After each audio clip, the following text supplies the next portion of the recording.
मैंने फ्राइड मोमो की रेसिपी बताई है, स्टीम मोमो की रेसिपी बताई है, लेकिन हाँ, कभी तंदूरी मोमो की रेसिपी नहीं बताई। तो इसलिए आज मैं बताने वाला हूँ वेज तंदूरी मोमो की रेसिपी।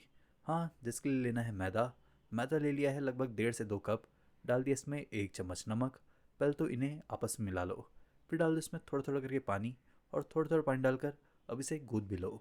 हाँ, जैसे नॉर्मल आटा गूँथते हैं बस वैसे ही। फिर से अच्छी तरह से गूँथने के बाद फिलहाल इसे साइड में रख दो और काट लो सब्जियाँ। तो देखो, सब्जियों मैंने 3-4 सब्जियाँ ले ली है, जैसे कि गोभी, गाजर, प्याज, पनीर, और जितनी भी सब्जियाँ लेनी है सबको एकदम बारीक बारीक काटना है। फिर ले लिया मैंने पनीर भी, पनीर को कर लिया कद्दूकस। और पनीर को कद्दूकस करने के बाद ले लो तेल। तेल मैंने ले लिया है 2 चम्मच, जिसमें डाल दिया 1 चम्मच कश्मीरी लाल मिर्च पाउडर, 1 चम्मच भर के अदरक लहसुन का पेस्ट, आधा चम्मच नमक, और थोड़ा सा नींबू का रस भी डाल दो निचोड़ के। फिर डाल दो इसमें दही। दही डाल दिया लगभग आधा कप, और फिर इसे मिक्स कर लो। इन्हें अच्छे तरह से मिलाने के बाद इसे रख दो साइड में, और ले लो एक पैन। पैन में डाल दो तेल। तेल डाल दिया है 3 चम्मच, जिसमें डाल दिया 1 चम्मच बारीक बारीक कटा हुआ लहसुन, 1 चम्मच बारीक बारीक कटा हुआ अदरक, हरी मिर्च अपने टेस्ट के हिसाब से डालना। फिर इन्हें पका लो। इन्हें हल्का फुल्का पकाने के बाद डाल दो इसमें बारीक बारीक कटा हुआ प्याज भी। प्याज को भी थोड़ा सा सॉफ्ट कर लो। फिर उसके बाद डाल दो बारीक बारीक कटा हुआ गाजर, बारीक बारीक कटा हुआ पत्ता गोभी, और इन दोनों को भी अब हल्का फुल्का ही मिक्स कर लो। फिर डाल दे रहा हूँ मैं इसमें पनीर भी, जिसे कद्दूकस कर लिया था, और डाल दो साथ में नमक भी। मैं तो आधा चम्मच डाला हूँ, आप अपने टेस्ट के हिसाब से डालना। थोड़ा सा काली मिर्च पाउडर डालकर अब इसे अच्छी तरह से मिक्स कर लो। इन्हें मिक्स करने के बाद अब फिलहाल इसमें डाल दो थोड़ा सा सोया सॉस, लगभग आधा चम्मच से भी कम, और बारीक बारीक कटा हुआ धनिया।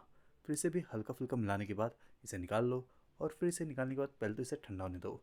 और जब तक ये ठंडा हो रहा है तब तक क्या करना है कि जो मैदा गूँथ लिया था, पहले तो निकाल लेना है उसमें से पेड़े। तो देखो, पेड़े बनाने के लिए क्या करना है, पहले तो इसे हाथों से इस तरह से फैला लो। फिर फैलाने के बाद नाइफ से छोटे छोटे साइज़ में काट लो। उसके बाद अब इसमें थोड़ा सा मैदा डालकर इसे नॉर्मली बेल लेना है पूरी के साइज़ का। और हाँ, इसे जितना पतला कर सकते हो उतना पतला कर देना। फिर से एकदम पतला बेलने के बाद अब इसमें भर लो वही फिलिंग जो तैयार किया था।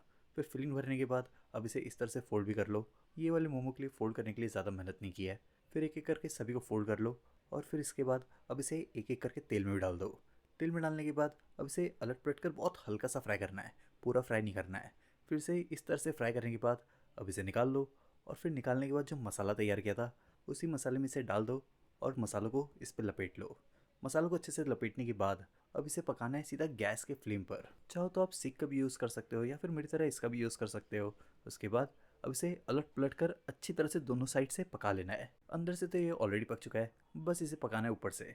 तो इस तरह से इसका ऊपर से मसाला पकाने के बाद अब इसे निकाल लो। फिर इसे मोमो वाली चटनी या फिर मेयोनीज के साथ खा लो। और अगर मोमो वाली चटनी की रेसिपी चाहिए तो मैंने ऑलरेडी शेयर किया है। बाकी अगर रेसिपी अच्छी लगी तो वीडियो को लाइक करो, शेयर करो, शेफ प्रतीक्स किचन को सब्सक्राइब भी।